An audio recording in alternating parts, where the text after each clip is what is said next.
지금 고민이 네네. 참 많으실 것 같은데 우리가 네, 너무 많아요.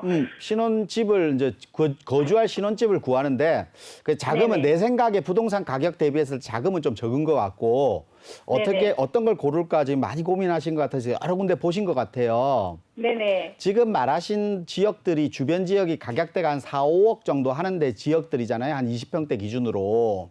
네네. 지금 그 정도 자금에 아까 말씀하신 한 1억 8천 정도 있으시다고 하면 뭐 나머지 추가적인 대출을 좀 활용해서 그렇게 매수하시려고 하시는 거예요. 네네. 직장이나 이거 자녀분들 자녀 그 직장이나 이런 문제는 부천 쪽에서 이렇게 아니면 부평이나 부천 쪽에서 왔다 갔다 하기가 편리해요? 예, 예, 구로거든요, 직장은. 구로. 네네. 평수는 그래서 돈에 20평대. 맞추려고, 예, 예, 네. 맞추려고 하니까 네. 이쪽을 본 거고요.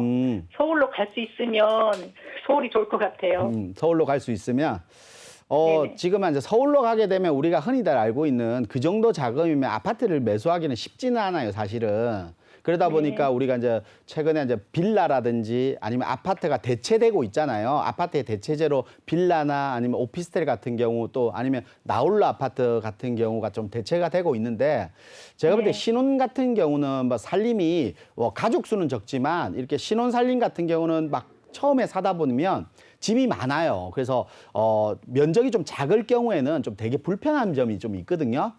네. 그래서 저는 한 20평대 정도 가시는 가 좋은 것 같고 그중에 말씀하신 지역 중에 좀 투자성도 가능하고 거주하기가 편리한 지역으로 뽑는다라고 하면 다른 네. 지역 가지 마시고 부천으로 가시는 게 맞아요. 그중에서 네. 부천 시청역 주변 지역으로 가는 게 맞을 것 같아요. 아, 덕유 마을이요? 네. 그래서 부천 시청역 쪽에서 덕유 마을로는 가지 마시고 덕유 마을도 나쁘진 않아요. 덕유 마을 가셔도 되는데 네네. 제가 볼 때는 여기서 덕유 마을보다는 중흥 마을 쪽으로 가시는 게 조금은 더 좋을 것 같아요. 아, 네. 중흥 마을 20평대가 덕유 마을보다 조금 더 비싸거든요. 네. 가격이 한 3천에서 5천만 원 정도 더 비쌀 거예요. 근데 뭐 대출 활용해서 이렇게 간다라고 하면 가능하다라고 하면 중흥마을 쪽으로 좀 가는 게 좋을 것 같고 뭐 덕유마을도 나쁘진 않아요. 제가 그 이유를 부천 쪽으로 가는 이유를 조금 설명을 드리면 우리가 흔히 알고 있는 부천 시청역 주변 지역 이 지역은 우리 뭐예요? 일기 신도시죠. 네네. 일기 신도시예요. 우리 지금 분당이라든지 일산이라든지 평촌이라든지 이렇게 부천 중동이라든지 이런 지역이 일기 신도시라고 하는데 이런 일기 신도시는 대부분 다 이제 30년이 다 돼 가잖아요. 그래서 예, 예. 건물들이 전부 다 26년, 27년 차 뭐 이렇게 진행되고 있어요. 근데 이 지역의 아파트들은 대부분 다 그때 당시에 용적률 상으로는 좀 높게 지었어요, 사실은. 그래서 용적률이 대부분 다 10%에서 220% 정도 용적률을 가지고 있다 보니까 뭐 분당도 그렇고 평촌도 그렇고 최근에 그래서 재건축보다는 리모델링을 많이 한다고 그러죠. 예. 그래서 부천도 그런 리모델링 사업을 좀 추진 중이에요.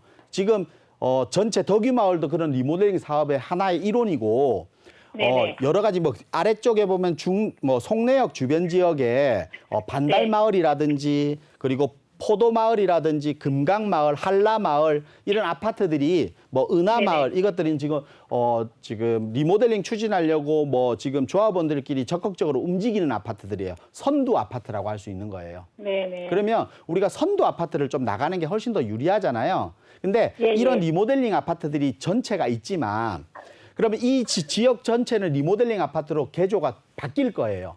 근데 이 안에서도 용적률이 이것보다 조금 떨어진다라고 하면 재건축에 대한 희망을 좀 가질 수 있겠죠. 예. 근데 여기 보면 중흥마을 있죠.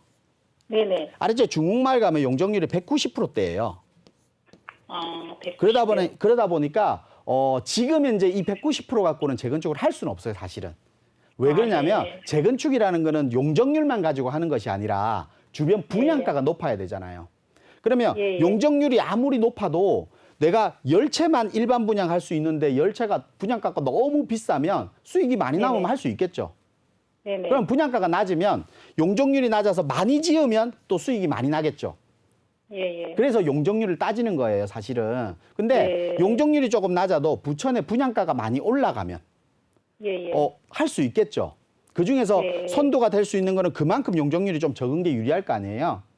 그래서 예. 제가 볼 때는 뭐 일기 신도시 30년 동안 이루어지다 보니까 뭐 교육 환경이라든지 거주 환경들은 다 완성된 단계예요. 예. 이제는 노후 아파트들이 새 아파트로 변하기만 하면 되는 시기이기 때문에 거주하면서 뭐 구로 쪽이면 출퇴근도 뭐 괜찮으실 것 같고, 그리고 이게 내에서도 뭐 리모델링보다는 재건축에 대한 기대감도 조금은 가지고 있는 아파트가 좀 기대 심리는 더 클 거 아니에요? 네네. 그럼 그런 투자적인 심리들, 이런 여러 가지 따졌을 때는 제가 볼 땐 중흥마을 쪽으로 좀 가시는 게 좋고, 뭐 중흥마을 가격대가 안 되시면 이런 한라나 금강, 포도, 뭐 반달마을 쪽으로 움직이시는 게 좋을 것 같아요. 이렇게 정리해 드릴게요. 제가 네. 저기 그 있는 돈 가지고 네. 대출 받고 해서 살 수 있을까요, 그쪽이? 지금 얼마 전에 우리가 아직까지 뭐 정확한 내용들이 없지만 예. 대출 규제가 지금 LTV가 40%에서 무주택자들, 그러니까 네네. 주택이 없는 사람 무주택자들한테는 LTV가 기존 20% 정도 추가가 되잖아요. 그래서 네네. 대출을 받고 사는 거는 문제 없을 텐데 그 대출금을 내가 상환할 수 있는 여지가 되느냐, 이게 중요한 예, 예. 거잖아요. 그거는 이제 네네. 한번 계획을 한번 잡아보시고 그렇게 결정하시면 될 것 같습니다. 이렇게 정리해 드릴게요. 네, 감사합니다.